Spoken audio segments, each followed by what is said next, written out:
नमस्कार, आप देख रहे हैं हमारा खास डिबेट। तो सवाल तो पूछेंगे। मैं हूं राकेश। 5 राज्यों में विधानसभा चुनाव के नतीजे का दिन और काउंटिंग का जो दौर है वो अंतिम चरण में। यूं कह लीजिए कि तस्वीरें लगभग साफ होती नजर आ रही हैं। यूं कह लीजिए तस्वीरें लगभग साफ हो गई हैं, क्योंकि पश्चिम बंगाल में बीजेपी की पहली बार और ऐतिहासिक जीत। और असम की बात की जाए तो उसके पहले पुडुचेरी की बात करेंगे तो दूसरी बार असम में हैट्रिक बीजेपी ने लगाया है। और तमिलनाडु की बात की जाए तो वहां पर तो विजय थालापति ने कमाल कर दिया। टीवीके की उनकी पार्टी ने, नई जो पार्टी है उसने सबसे आगे जो है बढ़त बना रखी है। और अब बात की जाए केरल की तो केरल में यहां पर कांग्रेस की सरकार बनती नजर आ रही है। यूं कह लीजिए कि केरल में लगभग काउंटिंग समाप्त हो गई है। वहां पर कांग्रेस नेतृत्व वाली जो सरकार है, नेतृत्व वाली जो पार्टी है यूडीएफ, उसकी सरकार बनती नजर आ रही है। लेकिन इन सब के बीच एक बड़ा सवाल कि 5 राज्यों में जो एनडीए ने जो सबसे बड़ी जीत हासिल की, देश की जो दिशा है, देश की जो राजनीतिक दिशा वो किस ओर जा रही है और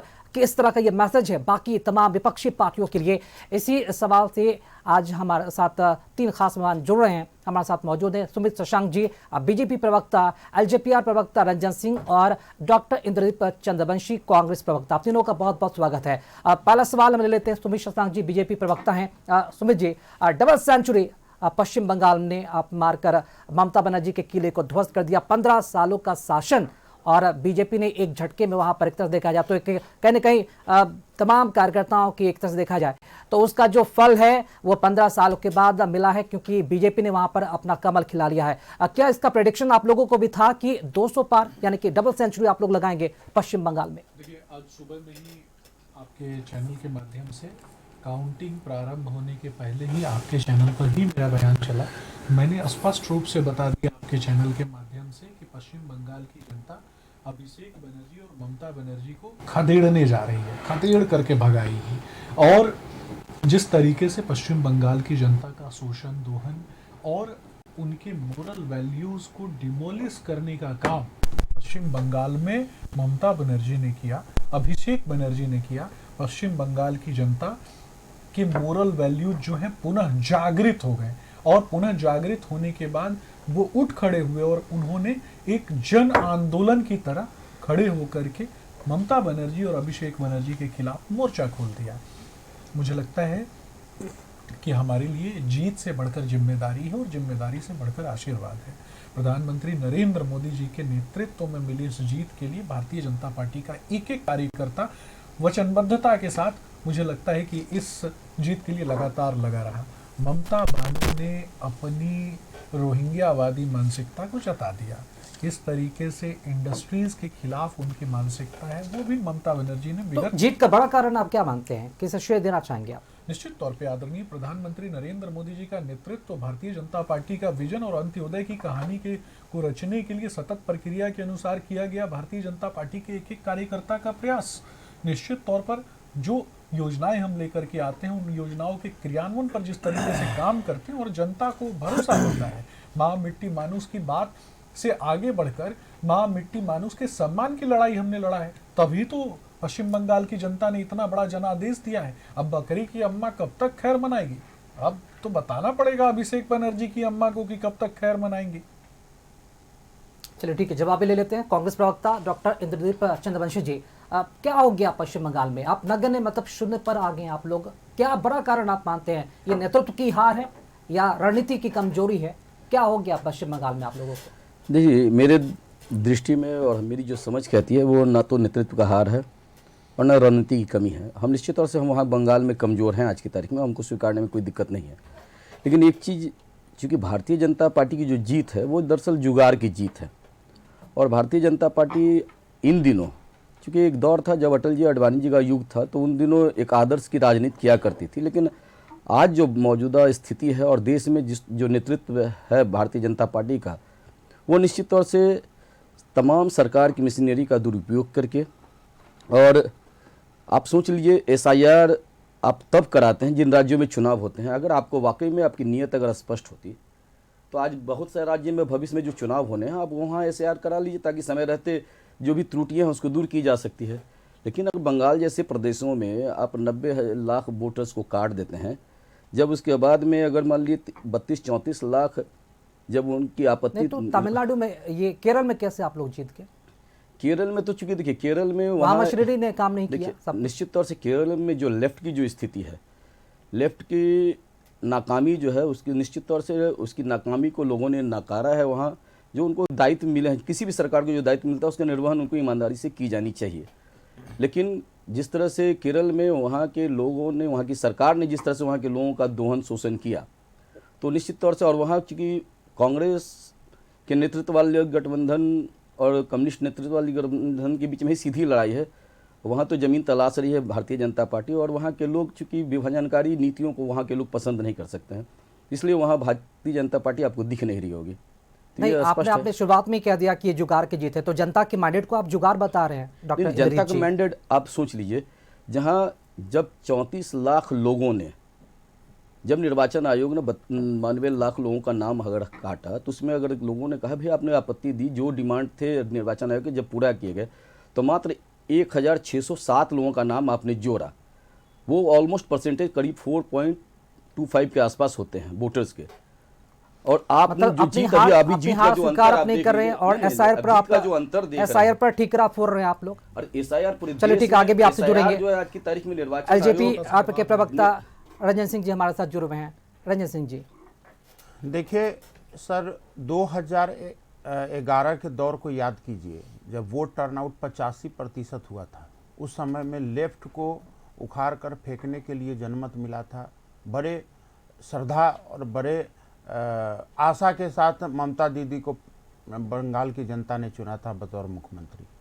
वो ऐतिहासिक क्षण था और ऐतिहासिक वोट टर्नआउट था, जब आज़ादी के बाद पहली बार सबसे ज़्यादा वोट टर्नआउट हुआ था। इस बार पिछले रिकॉर्ड को भी तोड़ दिया, सारे रिकॉर्ड ध्वस्त हो गए। 90% का स्ट्राइक रेट रहा वोट टर्नआउट का। ये बंगाल की जनता शुरू से जिस भी पार्टी को मौका देती है भरपूर देती है। आप देखिए 30 साल कांग्रेस को मौका मिली, 34 साल लेफ्ट को मिला, 15 साल तृणमूल कांग्रेस को मिला।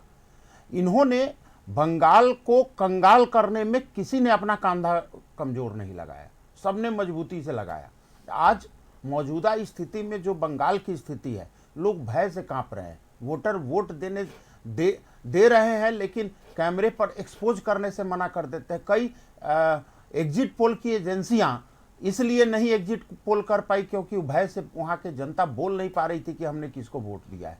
ठीक तो है, ये काउंटिंग के स्थिति बीच थी। ममता मैं बनर्जी कह रहा का हूं लॉ बयान भी एंड सामने ऑर्डर आया में, है। सर 30 सेकेंड और, लॉ एंड ऑर्डर में ये स्थिति थी कि एक तो सैकड़ों हजारों कत्लेआम रोज होते थे महिलाओं के केस में, और सबसे बड़ी बात अपराध तो होते थे। कन्विक्शन रेट देखिए 3.7% कन्विक्शन रेट महज रह गया था बंगाल का, और महिलाओं के मामले में तो 2.5% रह गया था। कितना गैर जिम्मेदार महिला मुख्यमंत्री इतना असंवेदनशील हो सकती है, जो दिन रात महिलाओं के प्रति अत्याचार होते देख रहा है। बंगाल में लोगों का कत्लेआम हो रहा है, अर्थव्यवस्था ध्वस्त हो गई, 7,000 कंपनियां पलायन कर गई, लेकिन कभी कोई चिंता नहीं रहा बंगाल को। वो बंगाल जहां से कभी आज़ादी की बिगुल फूकी गई थी, वो बंगाल जहां इंटेलेक्चुअलिटी में हमें वैश्विक स्तर पर हमारी पहचान हुआ करती थी, वो बंगाल जो साइंस एंड टेक्नोलॉजी और अर्थशास्त्र में अपने आप को कई बार नोबेल पुरस्कार लिया, चलिए वो ठीक है, बंगाल वापस आएंगे आपके पास। फिलहाल इस वक्त रचयिता राजनीतिक विश्लेषक के तौर पर राकेश रंजन जी इस वक्त हमारे साथ जुड़ चुके हैं। राकेश रंजन जी, 5 राज्यों में विधानसभा चुनाव, लेकिन सबकी निगाहें, पूरे देश की निगाहें पश्चिम बंगाल पर टिकी थी कि आखिर पश्चिम बंगाल में क्या होगा, क्या वापस फिर से दीदी करेंगी या फिर बीजेपी वहां पर अपना कमल खिलाएगी। लेकिन बीजेपी ने वहां पर डबल सेंचुरी मारी और 15 सालों का शासन को, किले को पश्चिम बंगाल में ध्वस्त किया गया बीजेपी की तरफ से। आपका ऐसा कोई प्रेडिक्शन था पहले कि बंगाल में ममता बनर्जी की सरकार जा सकती है, बीजेपी वहां पर आ सकती है? बड़ा कारण आप क्या देखते हैं ममता बनर्जी की हार का? राकेश रंजन जी। 2-3 मुझे फैक्टर लगते हैं। एक तो पहला कि एंटी इनकम्बेंसी फैक्टर था, इससे कोई इनकार नहीं कर सकता है। कुछ सर्वे को मैं देख रहा था तो लगभग 36% लोग कह रहे थे कि अनएम्प्लॉयमेंट एक बड़ा मुद्दा है। दूसरी तरफ लगभग 19% के आसपास लोग ऐसे थे जो कह रहे थे कि लॉ एंड ऑर्डर बड़ा मुद्दा है, और लगभग 10-11% लोग ऐसे थे जो कह रहे थे कि करप्शन एक बड़ा मुद्दा है। तो लॉ एंड ऑर्डर अगर मुद्दा हो जाता है तो सबसे अधिक इफेक्टेड या प्रभावित जो होती हैं वो महिलाएं होती हैं। तो निश्चित है कि महिलाओं की जो अच्छी खासी एक वोट बैंक ममता बनर्जी जी ने बना रखी थी, 15 साल में डेवलप किया था। अभी आप देखेंगे कि ममता बनर्जी की पिछली 39 विधायिका थी, महिलाएं थी जो एमएलए थी, 9 सांसद महिलाएं हैं जो एमपी थी। तो ऐसे में एक बड़ा सा वोट बैंक बनाकर रखा था। बीजेपी ने इस वोट बैंक में सेंधमारी की, एंटी इनकम्बेंसी फैक्टर रहा। दूसरा, बीजेपी ने इस वोट बैंक में अच्छी खासी सेंधमारी कर दी। अभी पूरे इंडिया में लगभग प्री बीज की बात हो रही है। हर कोई महिला को एक सेपरेट वोट बैंक के रूप में देख रहा है और महिलाओं को लुभाने का प्रयास भी कर रहा है। वैसे में ममता बनर्जी ने लक्ष्मी भंडार योजना के तहत जब 1000 से 1500 रुपए उनके स्टाइपेंड को बढ़ा दिया, बीजेपी ने दो घोषणाएं महत्वपूर्ण की। एक तो महिलाओं को 33% आरक्षण हम दे देंगे और दूसरा उन्होंने 3000 रुपये इसको कर दिया। तो एक तो यहाँ पर भी थोड़ा सा फायदा बीजेपी को मिला। दूसरा जो एसआईआर हुआ, एसआईआर का भी अच्छा खासा फायदा बीजेपी को मिलता हुआ प्रतीत हुआ। आप देखेंगे लगभग 91 लाख वोट कटे एसआईआर में और उन 91 लाख वोट में से लगभग 57 लाख हिंदूज के वोट थे और 31 लाख मुस्लिमों के वोट थे। तो वैसे में मुस्लिम वोट का परसेंटेज आप देखेंगे तो वो ज्यादा कटा, हिंदू वोट का परसेंटेज कम कटा। इसका भी एक फायदा मिला।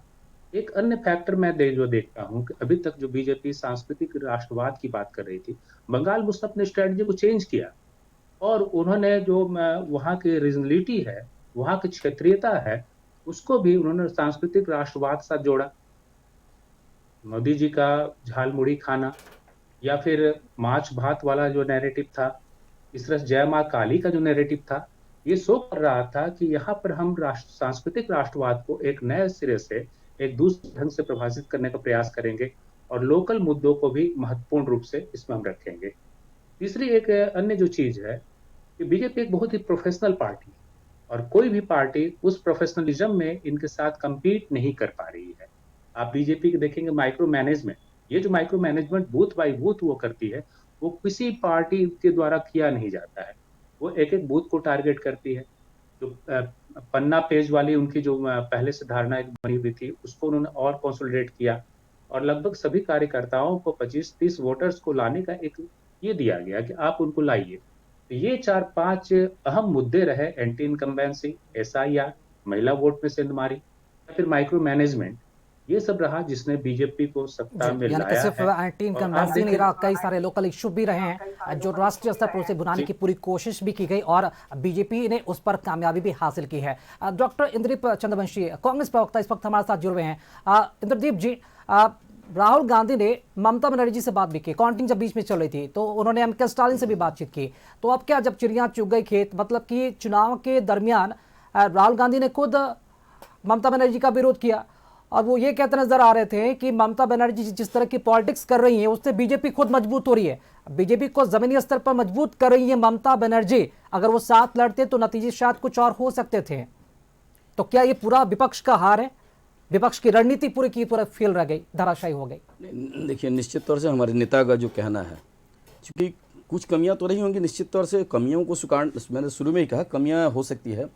और पूरा विपक्ष का मैंने नाम इसलिए क्योंकि बिहार से तेजस्वी यादव, झारखंड से हेमंत सोरेन, अखिलेश यादव उत्तर प्रदेश से, सभी लोग ममता बनर्जी के पीछे एक ऊर्जा की तरह खड़े हो गए थे, एक शक्ति की तरह। फिर भी ममता बनर्जी की किला को नहीं बचा पाए। निश्चित तौर से अगर गठबंधन के तौर पे अगर लड़ाई लड़ी होती, अगर सब लोग मिलकर लड़े होते, तो ये जो सांप्रदायिक शक्तियां आज वहाँ जीत गई हैं, ठीक है। अब ये हमारे प्रधानमंत्री जी डमरू बजा रहे हैं, अब ये तो मतलब वोटर्स को नहीं, आप ये मानते नहीं ये पूरा विपक्ष की हार है? आप लोग में एकजुटता नहीं है, रणनीति की कमी है, शायद ये वजह कि राहुल गांधी के नेतृत्व में शायद आप जमीनी स्तर पर बहुत ही कमजोर होते जा रहे हैं और बंगाल में तो आप लोग खत्म हो गए। राहुल गांधी का नेतृत्व की वजह से तो हम आज की तारीख में 100 की संख्या में है। आज पूरा देश का अगर जो सरकार, आज की सरकार अगर डर रही है तो केवल एक आदमी है जो ईमानदारी के साथ इस सरकार का विरोध कर रहा है, वो एक नाम है राहुल गांधी।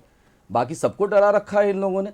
देश में जो वातावरण, भय का वातावरण है, सरकार की जितनी मशीनरी है तमाम विपक्ष की आवाज़ को दबाने के लिए, और जितने मतलब भ्रष्ट लोग हैं, जितने निम्न स्तरीय लोग हैं, उनको डरा करके और अपने यहाँ लाने का आज की तारीख में जो धंधा चल पड़ा है भारतीय जनता पार्टी के नेतृत्व में, और ये मिशनरी का उपयोग आज देख लीजिए, बंगाल में गृह युद्ध तो था नहीं, जहां जिस तरह से आर्मी का सारे मिशनरीज का सवाल उठा रहे हैं, आप एसआईआर पर सवाल उठा रहे हैं सुमित शशांक जी। किस चुनावी पूरी प्रक्रिया को, परिणाम को, निष्पक्षता पर बहुत बड़ा सवाल या निशान। और यहाँ पर ममता बनर्जी ने भी कई सारे काउंटिंग पर भी सवाल उठाए, काउंटिंग बीच में रोकी गई है, कई सारे उन्होंने आरोप भी लगाए हैं इस पर। देखिए, संविधान प्रदत्त जो संस्थाएं हैं, जिन संस्थाओं का निर्माण संविधान के माध्यम से हुआ है, उन संविधान प्रदत्त संस्थाओं के ऊपर हम कभी प्रश्न चिन्ह नहीं खड़ा करते हैं, हम उनका सम्मान करते हैं। और भारत की जो महिला राष्ट्रपति हैं वो भी संविधान प्रदत्त अधिकारों के कारण ही राष्ट्रपति हैं। और भारत में मुख्यमंत्री के तौर पर ममता बनर्जी ने काम किया तो वो भी पश्चिम बंगाल में संविधान प्रदत्त अधिकारों से ही थी। लेकिन संविधान प्रदत्त अधिकारों से मुख्यमंत्री बनने के बाद निरंकुश हो जाना और निरंकुशता में राष्ट्रपति जी को जाकर के उनको अपमानित कर देना, उनके प्रोटोकॉल में भूल कर देना, ये निश्चित तौर पर दुर्भाग्यपूर्ण है। तो ये संविधान की दुहाई ना दें। इसके अलावा 2-3 चीज़ें और बताना चाहूँगा कि केरल में जब इनकी सरकार बन रही है तो वहाँ पे ईवीएम सती सावित्री होती है, लेकिन जब पश्चिम बंगाल में इनकी सरकार नहीं बनती है और वहाँ पर जब ये चुनाव हार जाते हैं, ये परिवारवाद की जमातियों का चक्कर जो है वो समाप्त हो जाता है, तो वहाँ पे ईवीएम चरित्रहीन हो जाती है, ईवीएम खराब हो जाती है। केरल में बड़ा भाई का कुर्ता, छोटा भाई का पैजामा पहन के टोपी लगा के, टीका लगाने के बाद टोपी लगा के ये पहुंच जाते। टीका तो मिटा दिया, चुनाव के बाद तो ये लोग मिटा देते हैं, लेकिन टोपी लगा के पहुंच जाते हैं तो ठीक है। अब प्रधानमंत्री जी जो सच्चे सनातनी हैं वो डमरू बजाते हैं, महादेव का जो प्रतीकात्मक रूप में जो डमरू है उसको बजाते हैं, तो इनको दिक्कत है। इनका नेता जो, इनका वो नेता जो विगत 2014 से हम लोगों को ऐसा कंपटीशन दे रहा है कि नेता प्रतिपक्ष बनने के लाले पड़े हुए हैं, वो नेता इनके लिए, इनका कट्टर ईमानदार जो है नेता जिसकी बात ये कर रहे हैं तथाकथित, वो नेता काशी के युवाओं को यानी हिंदुओं को नशेड़ी बताता है, शराबी बताता है, क्योंकि महादेव की पूजा भांग धतूरे से होती है इसलिए नशेड़ी बताता है। और उसी महादेव की भूमि काशी में बाबा विश्वनाथ की पूजा करने के बाद आदरणीय प्रधानमंत्री नरेंद्र मोदी जी हाथ में त्रिशूल लेकर महादेव के पिनाका की तरह उन्होंने हाथ में लेकर के दिखाया कि धर्मो रक्षिता रक्षिता, जो धर्म की रक्षा करता है धर्म उसकी रक्षा करता है। जब हम कहते हैं कि धर्मो रक्षिता रक्षिता, तो ये कहते हैं ये खाली हिंदू का के बात करते हैं, ये खाली हिंदुओं की बात करते हैं, मुसलमानों की बात नहीं करते। हम योजना लेकर के आए आयुष्मान भारत योजना, क्या मुसलमानों को लाभ नहीं हुआ? जब हम घर पक्के मकान बना कर दिए तो मुसलमानों को लाभ नहीं हुआ? जब हम नौकरी देते हैं तो उसमें हम किसी को मुसलमान बोल के चिन्हित करके अलग करते हैं क्या? नहीं करते हैं। लेकिन रोहिंग्या मुसलमान, एक मिनट, मैं बहुत देर से सुन रहा था, मैंने सबको मौका दिया बोलने का। लेकिन रोहिंग्या मुसलमान जो भगोड़ा है, जो पश्चिम बंगाल में घुस गया है किसी भी तरीके से, नदी पार करके या फिर बॉर्डर क्रॉस करके किसी भी तरीके से अगर घुस गया है और पश्चिम बंगाल में चला आया है बांग्लादेश से, तो उस भागोड़े रोहिंग्या मुसलमान के लिए छाती पीटना और उसके लिए विधवा विलाप करना, ये पूरा का पूरा इंडी गठबंधन का आदत है। सोनिया गांधी विधवा विलाप करने लगती हैं, वह उधर देखिए तो ममता बनर्जी विधवा विलाप करना शुरू कर देती हैं, हाय रोहिंग्या मुसलमान, हाय रोहिंग्या मुसलमान। अरे भाई, पालिएगा रोहिंग्या मुसलमान तो परिवार में क्या होगा? रोहिंग्या मुसलमान ही होगा ना, मतलब आप डीएनए तो रोहिंग्या मुसलमान वाला ही होगा। देश के लोगों के लिए कब सोचिएगा? देश के लोगों के लिए नहीं सोचेंगे। 1947 में मुस्लिम लीग नामक एक पार्टी बनी और उनके साथ ये सरकार बनाने जा रहे हैं केरल में।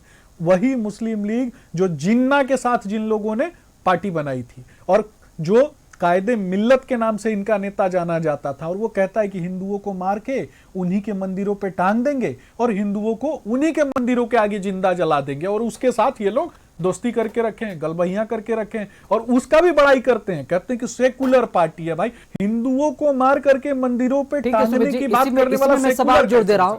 आप धार्मिक मुद्दे को उठा रहे, इसी में मैं सवाल जोड़ रहा हूं, क्या यह जीत, अगर बंगाल की अगर जीत को देखा जाए तो क्या यह जीत बंगाली अस्मिता की हार और हिंदुत्व राजनीति की जीत है? बंगाली अस्मिता में माँ काली आती है। माँ काली का प्रदेश है पश्चिम बंगाल।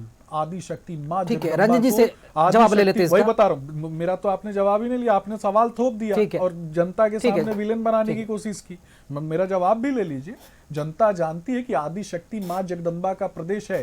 त्रिपुरा में माँ त्रिपुर सुंदरी और असम में माँ कामाख्या और पश्चिम बंगाल में मां काली, ये पूरा त्रिकोण बनके वो त्रिपुरी प्रदेश कहलाता है और उस त्रिपुरी प्रदेश में आदि शक्ति मां जगदम्बा की पूजा होती है। हम उस सभ्यता संस्कृति से आते हैं जहां महादेव की पूजा अर्धनारीश्वर स्वरूप में कहते हैं। तो हमारी सभ्यता और संस्कृति जो बंगाली अस्मिता है उससे अलग कैसे हो सकती है? बंगाली अस्मिता का मतलब है धर्मो रक्षिता रक्षिता, और बंगाली अस्मिता में यह कहा गया है, और सबसे पहले जिस वंदे मातरम की लड़ाई हमने लड़ी उसमें कहा जाता है कि वात्सल्य से भरी हुई मातृभूमि को मैं प्रणाम करता हूं।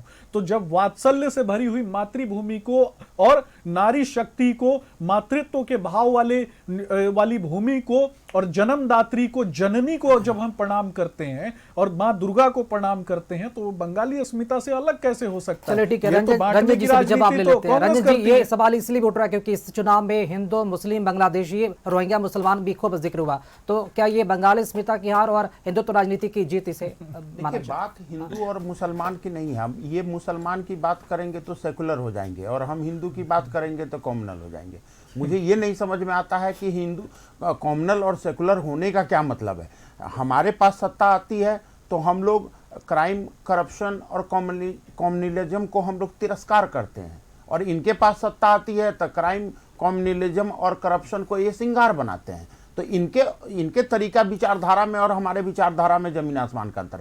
जब मुस्लिमों को नेतृत्व देने की बात आती है, जब मुस्लिमों को प्रतिनिधित्व देने की बारी आती है, तब ये पीछे हट जाते हैं। याद कीजिए 2005 में श्रद्धेय स्वर्गीय रामविलास पासवान जी मुख्यमंत्री बनाने की बात किया था, तब यही कांग्रेस और आरजेडी के लोग पीछे हट गए थे। मैं आपको बताता हूं, प्रतिनिधित्व नहीं चाहिए, नेतृत्व नहीं चाहिए, लेकिन क्या चाहिए इनको वोट चाहिए। लेकिन जब इसकी बात ये नहीं है, ये न हिंदू के सगे हैं न मुसलमान के सगे हैं। रीजन ये है क्योंकि इनको जनता ने मौका दिया है, इस देश ने, इस प्रदेश ने मौका दिया है, और जब मौका दिया है ये अपने क्राइम, करप्शन और कम्युनलिज्म को सिंगार बनाकर इन्होंने सत्ता चलाया है। हम लोगों को मौका मिला है तो हम लोगों ने सबका साथ, सबका विकास और सबका विश्वास के मूल मंत्र को अपनाया है।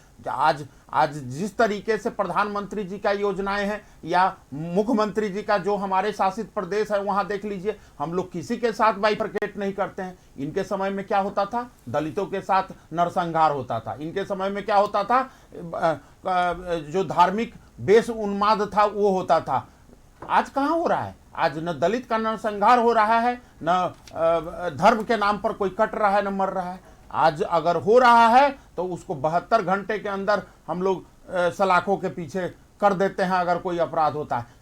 सत्ता संरक्षित अपराध इन लोग का चरित्र रहा है। चलिए ठीक है, वापस आगे भी आएंगे आपके पास। अब केरल विधानसभा चुनाव अभी थोड़ा जिक्र कर लेते हैं। राकेश रंजन जी वापस आएंगे, डॉक्टर इंद्रदीप जी वापस आएंगे। दो मिनट थोड़ा सा रुक जाते हैं। केरल विधानसभा चुनाव पर भी थोड़ा सा बात कर लेते हैं। राकेश रंजन जी राजनीतिक विश्लेषक के तौर पर हमारे साथ जुड़े हुए हैं। राकेश रंजन जी, केरल विधानसभा चुनाव की बात की जाए तो वहाँ जिस तरह से सत्ता का परिवर्तन हुआ, जिस तरह से LDF वहाँ पर उन्होंने हार का उसे सामना करना पड़ा है, इसे किस रूप में देखा जाए?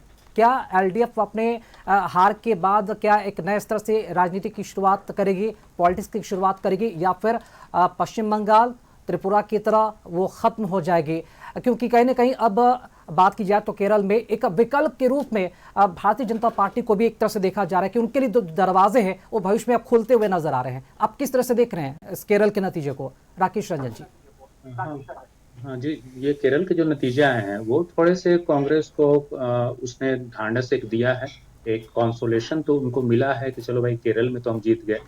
और जहाँ तक लेफ्ट पार्टियों की स्थिति है ना, वो धीरे धीरे बिगड़ती चली जा रही है। आपने देखा होगा कि कैसे बीजेपी किसी राज्य में सत्ता हासिल करती है। अगर इसको माइन्यूटली आप देखेंगे तो बीजेपी मेनली सेकंड जो पार्टी रहती है ना उसको पहले टारगेट करती है, पहले उसको किनारे करो। उसके बाद जब मेन टक्कर बड़े पार्टी से होगी, बंगाल का आप एग्जाम्पल ले सकते हैं, जब CPM को उसने बाहर किया उसके बाद फिर वो बीजेपी वहां पर सत्ता में अब आ गई। 15 साल उसने संघर्ष जरूर किया, लेकिन 15 साल के बाद वो सत्ता में आ गई। इस तरह केरला की बात करेंगे तो केरला में बीजेपी ने लगता है 2 या 3 सीटें जीती हैं। ये एक बहुत बड़ा उनके लिए ना अचीवमेंट है केरल में, क्योंकि केरल एक ऐसा राज्य है जिसको हम लोग भाषाई राज्य कहते हैं, और केरल एक ऐसा राज्य है जहाँ पर लोग काफी पढ़े लिखे हैं। लेकिन केरल की आप अगर डेमोग्राफी को देखेंगे ना तो उसमें हिंदू, मुस्लिम और क्रिश्चियन ये तीनों की संख्या बराबर है। अगर इन लोग की संख्या 30% से ऊपर है इन तीनों की, तो वैसे में बीजेपी के लिए अच्छा खासा स्कोप वहां मिल सकता है। और मुझे लगता है कि अभी बीजेपी एक ऐसी पार्टी है जो आराम से करती है, बहुत जल्दीबाजी मुझे आजकल नहीं लगती है वो। पहले लगती थी शुरू में कि बहुत जल्दीबाजी में वो कई चीज़ों को वो अपने ढंग से वो देखती है, लेकिन अब मुझे लगता है वो वेट एंड वॉच की पॉलिसी को करती है। तो जैसे तमिलनाडु की बात करें, केरल की बात करें, पंजाब की बात करें, गुजरात की बात करें, ये ऐसे राज्य हैं जिसको भाषाई राज्य कहते हैं। उसमें केरल में अब ये धीरे-धीरे आने लगी है और बीजेपी के लिए बहुत अच्छा वहाँ स्कोप बन सकता है और उसके जो राजीव करके एक लीडर हैं, वो भी अच्छे खासे पॉपुलर हैं। तो एक बड़े लीडर की ज़रूरत है बीजेपी को, उससे वो आगे बढ़ सकती है। और कम्युनिस्ट जो पार्टियाँ हैं, लेफ्ट पार्टीज़ हैं, वो तो डिक्लाइन कर ही रहे हैं, इससे कोई इनकार नहीं कर सकता है, क्योंकि कोई अल्टरनेटिव कार्यक्रम उनके पास नहीं आ रहा है। वो कैसे सत्ता को चुनौती दे सकते हैं, ये नहीं स्पष्ट हो पा रहा है। और केरल में तो लगातार 5 सालों पर परिवर्तन होते रहते हैं। ये पहली बार था मुझे लगता है या दूसरी बार रहा होगा, जहाँ 10 साल एलडीएफ की शासन रही। तो वैसे में एलडीएफ के लिए चुनौतियाँ अच्छी खासी हैं और ये चुनौतियाँ धीरे-धीरे कांग्रेस के लिए भी वहाँ पर खड़ी हो जी जाएँगी। ठीक है, इसमें एक लेकिन सवाल मैं और कांग्रेस के ऐड ऑन लिए करना चाहूंगा। तमिलनाडु विधानसभा चुनाव के जो नतीजे सामने, जो बढ़त जिस तरह से टीवी के यानी कि विजय थालापति ने जो बढ़ाया है, मतलब कि पहली दफा ऐसा देखने को मिल रहा है कि तमिलनाडु में जो राजनीति रही है, जो राजनीति हमने देखी है, वो द्रविड़ राजनीति रही है आजादी के बाद से। लेकिन पहली दफा ऐसा होने जा रहा है कि 2 साल पहले जिस पार्टी का कोई नाम और निशान नहीं था, वो सबसे ज्यादा बढ़त बना लेती है। सर इसमें आप ना देखेंगे ना, तो तमिलनाडु की राजनीति में स्टारडम हमेशा रहा है। आप एमजीआर की बात करेंगे 1977 से एमजीआर हैं, वो भी एक बड़े हीरो थे और उन्होंने अच्छा खासा फिर धीरे-धीरे राजनीति में आ गए, उन्होंने फिल्मों को छोड़ दिया और अच्छे खासे सफल रहे। जयललिता की बात करें, वो भी काफ़ी सफल रही। तो तमिलनाडु में ये निश्चित हो गया, इस चुनाव ने एक चीज़ को स्पष्ट कर दिया है कि यहाँ द्रविड़ पॉलिटिक्स ही चलेगी और जो जितने भी नेशनल पार्टीज़ हैं, उनको पीछे रहना होगा, वो आगे नहीं बढ़ सकती हैं और अगले 10-15 वर्षों में जो संघर्ष होंगे, वो डीएमके, टीवीके और एआईडीएमके के बीच में ही होंगे। आप विजय की जब बात करते हैं, तो विजय ने तो जिन चीज़ों को टारगेट किया ना, वो यूथ और महिलाओं को टारगेट किया। बड़े स्टार हैं, अच्छी खासी पॉपुलैरिटी है उनकी, एक आइकॉन के रूप में वो हैं। तो जो यूथ थे, उनकी संख्या लगभग यूथ और महिलाओं की संख्या की बात करें, लगभग 2 करोड़ के आसपास हैं वहाँ पर, वो वोटर के रूप में है। इन्होंने अच्छा खासा टारगेट किया, उनको अपने साथ रखा। प्लस वहाँ पर ये खुद क्रिश्चियन से आते हैं, विजय खुद क्रिश्चियन एक हैं, तो क्रिश्चियन समाज से आते हैं, तो क्रिश्चियन का भी अच्छा खासा उनको वोट मिला। तो इन सब का एक बड़ा अब क्रिश्चियन बहुत अधिक नहीं है वहाँ पॉपुलेशन में, लगभग 10-12% ही अल्पसंख्यक हैं, लेकिन फिर भी उनका अच्छा खासा वोट उनको प्राप्त होता दिखा इसमें और थोड़ी सी एंटी इनकम्बेंसी तो रही। और मुझे लगता है कि वो विजय जिस तरह से बढ़त प्राप्त कर रहे थे, वो डीएमके या स्टालिन उनको वो समझ नहीं पाए कि भाई कैसे बढ़त मिल रही है। जब उनकी सभाओं में बहुत अधिक भीड़ होने लगी थी, तो एक संदेश था, एक चेतावनी जरूर थी कि वो जब वोट काटेंगे तो एआईडीएमके का वोट नहीं काटेंगे, वो स्टालिन का वोट काटेंगे, जिसकी सरकार है उसका वोट काटेंगे। तो मैं इसे इस रूप में देखता हूँ कि ये तमिलनाडु की जो राजनीति है ना, अगले 15 साल की राजनीति तय हो गई है और किसी अब बड़े नेशनल पार्टी के लिए वहां कोई स्कोप मुझे नहीं दिख रहा। जी जी चलिए, डॉक्टर इंद्र चंद्रवंशी जी, आप कुछ बोल रहे थे, लेकिन उसके पहले आपसे रिएक्शन जरूर लेना चाहेंगे कि तमिलनाडु में जिस तरह से विजय थालापति ने एक तरह से जो नई बढ़त बनाई है, 2 साल पहले तक जिसका कोई नामो निशान नहीं, वो सभी को टक्कर देते हुए वो आगे निकल चुकी है। क्या रिएक्शन देना चाहेंगे इस पर? देखिए, इसमें तो उम्मीद निश्चित थी तौर ऐसा। से जनता जो है नए मिजाज और नए सोच को तवज्जो देती है। जिस तरह से वहाँ जो सरकारें थी या पूर्व में भी जो सरकारें रही हैं, तो आज की तारीख में जिस तरह से चुनाव का पैटर्न है और वो जैसा कि हमारे विद्वान प्रवक्ता ने कहा कि वहाँ स्टारडम जो है वो मायने रखता है और वहाँ का इतिहास ऐसा रहा है कि जितने स्टार हुए उनको वहाँ तो देवताओं का रूप माना जाता है, उनको उस रूप में सम्मान दिया जाता है। तो स्वाभाविक तौर पे थालापति जी का जो क्रेज है आज की तारीख में वो सर चढ़ के बोल रहा है निश्चित तौर से। और उसमें आपने देखा होगा कि हमारे यहाँ प्रशांत किशोर जी उनके चुनाव को मैनेज कर रहे थे, तो एक रणनीति के तहत, चूँकि पॉलिटिकल व्यक्ति तो थे नहीं, तो निश्चित तौर से उस जीत में हमारे एक बिहारी का भी योगदान है, उसका भी हम सम्मान करेंगे। उनकी जीत में उनका भी योगदान है और चुनावी प्रबंधन भी उसमें मायने रखा, उनका स्ट्रैटेजी भी मायने रखा है। और जो सरकारें थी निश्चित तौर से उनमें कमियां रही हैं जिसकी वजह से ये हार का सामना। और हम तो चूँकि ना हम वहाँ बहुत बेहतर स्थिति में है, ना भारतीय जनता पार्टी वहाँ बहुत बेहतर स्थिति में है। नहीं, अगर समर्थन की बारी आती हो तो आप नहीं तो हाँ, अगर समर्थन की बात आएगी तो निश्चित तौर से हम इस तैयार सरकार, हैं। हाँ निश्चित तौर से अगर शीर्ष नेतृत्व हमको लगता है इस विषय पे विचार करेंगे। क्योंकि राज्य हित में और देश हित में तो विचार करना पड़ेगा। जयललिता के बाद हमने देखा कि कई ऐसे स्टार मतलब कि स्टार आए दक्षिण भारत में जिन्होंने अपनी राजनीति में उभरने की कोशिश की, एक नया सितारा राजनीति में बनने की कोशिश की, लेकिन वो कामयाब नहीं हो पाए। लेकिन उसके बाद विजय थलापति ने एक तरह से देखा जाए तो उनके लिए उन्होंने तो इतिहास ही रच दिया। देखिए, क्या सिनेमा के जगत में स्टार होना गलत नहीं है। स्टारडम आप मानते कि स्टारडम है या फिर जनता से उनका कांटेक्ट है इस तरह का? नहीं, मैं जो बोल रहा हूँ उसको थोड़ा ध्यान से समझिएगा। देखिए, स्टारडम होना किसी भी क्षेत्र में अगर आप किसी भी चीज़ में प्रतिभा के धनी हैं तो निश्चित तौर पे ये गलत नहीं है। लेकिन उस स्टारडम के माध्यम से अगर कोई कुर्सी आपको मिलती है तो जनता अंतोगत्वा आपके कार्यों के आधार पे आपके स्टारडम को आंकेगी। तो आपको अपनी छवि के अनुसार काम करना पड़ेगा, जनता के लिए काम करना पड़ेगा। अगर आप जनता के लिए काम करते हैं तो आपके स्टारडम की छवि जो है वो बनी रहेगी, क्योंकि एक समय अंतराल में आप एक ही क्षेत्र में स्टारडम हासिल करके वहाँ तक पहुँचे हैं। लेकिन जब आप एक नेता बनते हैं यानी नेतृत्वकर्ता बनते हैं तो उस समय विभिन्न डायमेंशंस में आपको काम करना होता है। अलग अलग क्षेत्रों में आपको अपनी चीज़ों को और अपने आप को निखारना होता है, काम भी करना होता है और जीरो टॉलरेंस पे काम करना होता है, एक्शन मोड में होना होता है। तो फिल्मों तक ये ठीक है, लेकिन असली जीवन में आपकी चुनौतियां बहुत ज़्यादा होती हैं और जब आप अपनी चुनौतियों पे खरा नहीं उतरते हैं तो वो स्टारडम का चेहरा तुरंत ध्वस्त हो जाता है। तो मुझे लगता है, मेरा सुझाव है, तो बीजेपी वहाँ पर समर्थन की स्थिति में है वहाँ पे?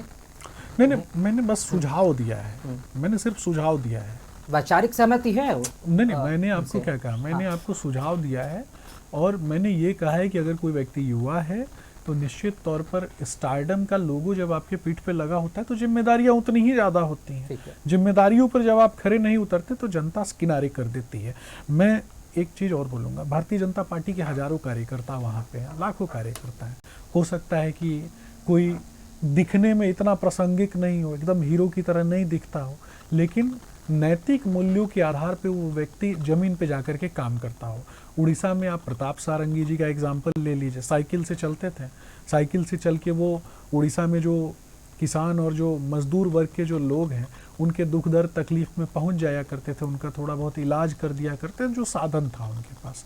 तो मुझे लगता है कि असली स्टार वो हैं और जिनको वोट मिला है, जनता ने जिनको जिताया है, मैं उनकी भी बुराई नहीं करता। मैं बस इतना कहूँगा कि उस स्टारडम को बनाए रखने के लिए बहुत मेहनत करना है। ठीक है, मतलब कि चुनौतियां बहुत ही बड़ी हैं, अभी लंबी चुनौतियां हैं। रंजन सिंह जी, आप क्या मानते हैं, क्या स्टारडम की बदौलत ही विजय थलापति को ये जीत मिलती हुई नजर आ रही है? देखिए, मुझे लगता है ये बदलाव वर्सेज विश्वास का विश्वास दो राज्यों में हमारे गठबंधन के जो भारतीय जनता पार्टी का सरकार है वो रिपीट हो रही है और 3 राज्य में जो सरकारें हैं उनको बदलाव दिया है, जनता ने नकार दिया है। आप इस बात को समझना होगा कि गुड गवर्नेंस और बैड गवर्नेंस को समझना होगा। जब सरकारें रिपीट होती हैं तो इसका मतलब है जनता उनकी योजनाएं से, कार्यकुशलता से खुश है और जनमत में उसको वोट के तौर पे देती है। मैं दूसरी चीज़ कहता हूँ, बिहारी अस्मिता को गाली देने वाले जितने भी लोग हैं, चाहे स्टालिन हो, चाहे अरविंद केजरीवाल हो, चाहे राज ठाकरे हो, चाहे उद्धव ठाकरे हो, इस तरह के नेताओं का आप देखिए, हालिया के दिनों में जिसने विश्वास बिहारी अस्मिता को गाली दिया वो आज हाशिए पे पहुंच गए।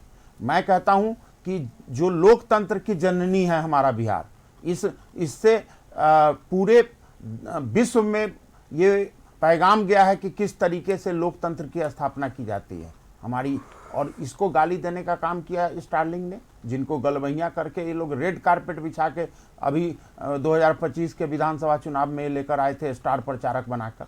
तो मुझे तो लगता है कि ये विश्वास का जो हमारा गुड गवर्नेंस है उसके लिए विश्वास है, जिसके कारण हम लोग सब जगह अच्छा किए हैं और एक तरफ जहां पर बदलाव है, जनता ने बदलाव किया है। मेरे को तो यही लगता है। चलिए ठीक है, राकेश रंजन जी आपके पास आना चाहेंगे। अगर हम बात करें पश्चिम बंगाल की, तो ऐसा नहीं है कि ममता बनर्जी ने मेहनत नहीं की, खूब पसीना उन्होंने बढ़ाया और यहाँ पर बढ़ाया भी और लगातार आक्रामक अंदाज में वो देखिए लगातार बीजेपी के खिलाफ भी।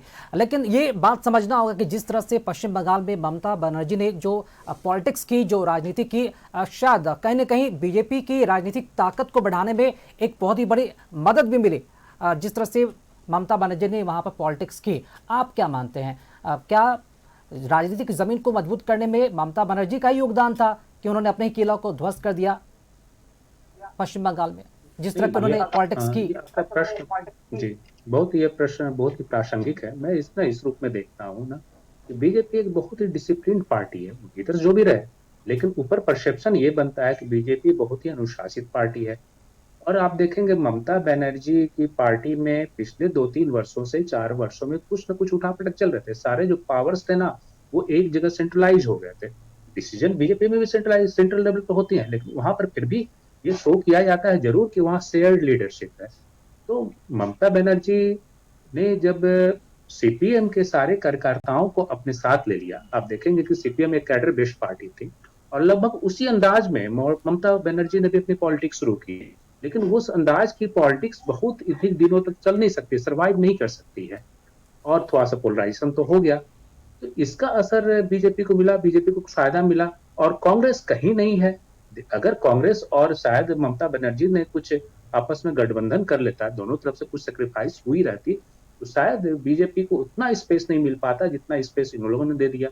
तो सीपीएम अलग चुनाव लड़ रही थी, कांग्रेस अलग चुनाव, कांग्रेस सीपीएम का गठबंधन था, ममता बनर्जी अलग चुनाव लड़ रहे थे।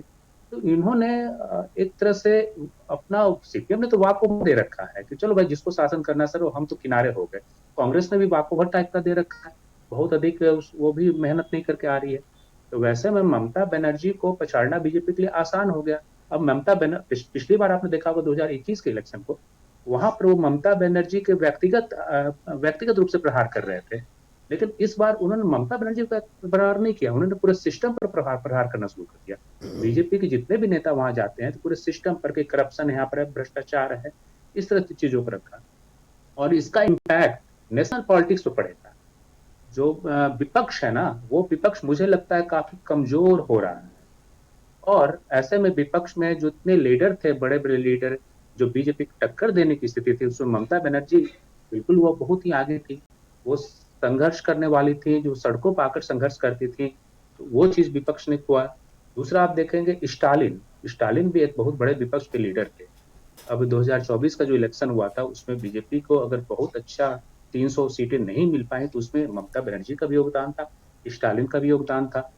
वैसे में फिर राहुल गांधी की लीडरशिप पर भी क्वेश्चन मार्क होंगे कि विपक्ष का लीडर कैसे इनको बनाए रखा जाए। इनके नेतृत्व में तो चुनाव जीत ही नहीं रही है, ना ही विपक्षी दलों में एकता की स्थापना हो पा रही है। तो मुझे लगता है कि थोड़े से मजबूत अखिलेश यादव इसमें हो सकते हैं। तो ममता बनर्जी ने भी थोड़ा सा स्पेस दिया और उस स्पेस को बीजेपी ने जिस स्पेस को लिया उसमें राकेश रंजन जी, इसमें एक बात यह भी है कि ममता बनर्जी आक्रामक तेवर के लिए जाने जाती है। निश्चित तौर पर विपक्ष में बैठेंगी तो विपक्ष का बड़ा चेहरा वही होगी ममता बनर्जी पश्चिम बंगाल में, तो आक्रामक तेवर सदन में भी उनका रहेगा और बीजेपी को समय समय पर वो लगातार कहीं ना कहीं एक तरह से देखा जाए तो सामना करना पड़ेगा, एक सिरदर्द भी बनने की कोशिश और जगह जगह पर एक तरह से देखा जाए तो बीजेपी के लिए चुनौती होगी ममता बनर्जी विपक्ष के तौर पर भी। इसे किस तरह से देखते हैं आप राकेश जी? नहीं, ये देखिए, नहीं मुझे नहीं लगता है कि बहुत बड़ी चुनौती बन सकती है। एक तो ब्रांड मोदी जो है ना वो स्थापित हो गया फिर से, और इधर जो घटनाएं घट रही थी, महंगाई कुछ बढ़ रहे थे, हॉर्मुज की नाकाबंदी थी, ये सब नाकाबंदी जो थी ना, इसका जो नकारात्मक असर जनता पर पड़ रहा था ना, वो फिर से ब्रांड मोदी के पक्ष में आ गया। और अभी विपक्ष में कोई ऐसा लीडर नहीं है जो ब्रांड मोदी को टक्कर दे सके। 22 राज्यों में सरकार बनानी आसान चीज नहीं है। वैसे में जब अब तो विपक्ष में भी क्राइसिस होगा ना कि ममता को हम क्यों लीडर माने, हम राहुल गांधी को क्यों लीडर माने, ये कहाँ जिता पा रहे हैं, सभी राज्यों में हारते चले जा रहे हैं, कहीं तो जीत नहीं दिला पा रहे हैं। तो वैसे में विपक्षी एकता में भी कमजोर होगी। दूसरा आप देखेंगे जो रीजनल पार्टीज है ना वो भी अपने को कमजोर महसूस करेंगे, रीजनल पार्टीज। और हर जगह ये जो बीजेपी का जिस तरह से प्रभाव बढ़ता चला जा रहा है एक तरफा, हाँ ये जरूर बात है कि बीजेपी के भीतर भी अंदरूनी एक चीज पर बहस चल सकती है कि बीजेपी में वैसे लोग जो पुराने खानदानी बीजेपी हैं उनको हम महत्व दें या जो बाहर से लोग आ रहे हैं उनको हम महत्व दें। लेकिन फिर भी बहुत ही महत्वपूर्ण और गंभीर आपने जो सवाल है वो भी उठाए कि डॉक्टर इंद्रजीत चंद्रवंशी जी, यहाँ ये हार पश्चिम बंगाल में सिर्फ ममता बनर्जी की हार नहीं है, एमके स्टालिन की हार नहीं है, ये पूरा विपक्ष की कहीं ना कहीं एक तरह से धाराशायी हो गया है, कमजोर पड़ गया है, ये पूरा विपक्ष की हार मानी जा रही है, विपक्ष बहुत ही कमजोर हो गया है। देखिए, एक्चुअली ये जीत भारतीय जनता पार्टी की जीत नहीं है, ये इलेक्शन कमीशन की जीत है। सीधा कह रहा हूँ कि चूंकि जिस तरह से करीब 4.2% जो मतदाता थे उनके वोट काटे गए, आप इनका मार्जिन, आप जीत का मार्जिन आप देख लीजिए तो 2.5% के मार्जिन से जीत रहे हैं। अगर उन मतदाताओं को अधिकार अगर दिया जाता उनको वोट करने का, तो ये चुनाव हार रहे थे भारतीय जनता पार्टी। लेकिन चूंकि आप 4.5% लोगों को आप वोट देने नहीं दीजिएगा, तो सीधे सीधे मेरी समझ यही कहती है कि इलेक्शन कमीशन की जीत है, सरकार के जो भी तंत्र हैं, सिस्टम है, उसकी जीत है। ये जीत उनका है जो ईडी का जीत है, सीबीआई का जीत है। ये तमाम लोग आप देख लीजिए, जहां जहां चुनाव होते हैं वहां के उनके नेताओं को परेशान करने का काम। मतलब देखिए, भारतीय जनता पार्टी में सारे दूध के धुले हुए लोग तो है नहीं। 90% से भी अधिक वहां पर वोटिंग हुई और आप कह रहे हैं कि वहां पर वोटर्स काट दिए गए, वोटर बहुत सारे वोटर काट दिए गए। 90 लाख से अधिक वोटर काटे गए। 31 लाख से अधिक वोटर ने अपनी आपत्ति दर्ज कराई। जो भी इलेक्शन कमीशन ने कहा कि जिनका नाम जुर्माना है, भाई उसके लिए जो प्रोसीजर्स थे उसको फुलफिल किया गया। लेकिन उसके बाद उसमें से मात्र 1607 लोगों का नाम, अब 34 लाख लोगों का नाम काटते हैं। 90 लाख की मैं बात नहीं कर रहा हूं, जैसा कि विद्वान प्रवक्ता ने कहा। लेकिन आप बताएंगे क्या सर, किनका वोट कटा आप बताएंगे? वो तो इलेक्शन कमीशन को मालूम है, मैं तो यहाँ वो डाटा लेके नहीं बैठा हूं। लेकिन 34 लाख लोगों को वोट नहीं देने दिया गया, 4.5% लोगों को वोट नहीं देने दिया गया। 2.4%, 5% के रेशियो से अंतराल से ये जीत रहे हैं। अगर उनको वोट देने का मौका दिया गया होता तो भारतीय जनता पार्टी बंगाल की जनता है जिनका वोट काटा गया है, 34 लाख लोग। मैं तो ये कह रहा हूँ कि कांग्रेस चाहे टीएमसी के लोग जिनका वोट काटा गया है, अगर वो सच में नागरिक हैं तो उन लोगों को बुलाएं, उन लोगों के साथ एक प्रदर्शन करें या फिर उन लोगों के साथ प्रेस कॉन्फ्रेंस करें, ताकि हम भी चिन्हित कर ले भाई कि ये वो आदमी है, और उसके बाद फिर क्रॉस वेरीफाई कर लिया जाए। अभी जो सरकार बनेगी वो क्रॉस वेरीफाई कर ले, और क्रॉस वेरीफाई के बाद जब पता चल जाए कि ये रोहिंग्या मुसलमान है तो इलाज करवाने के लिए भी वो लोग तैयार हैं, तो पक्का सामने आए।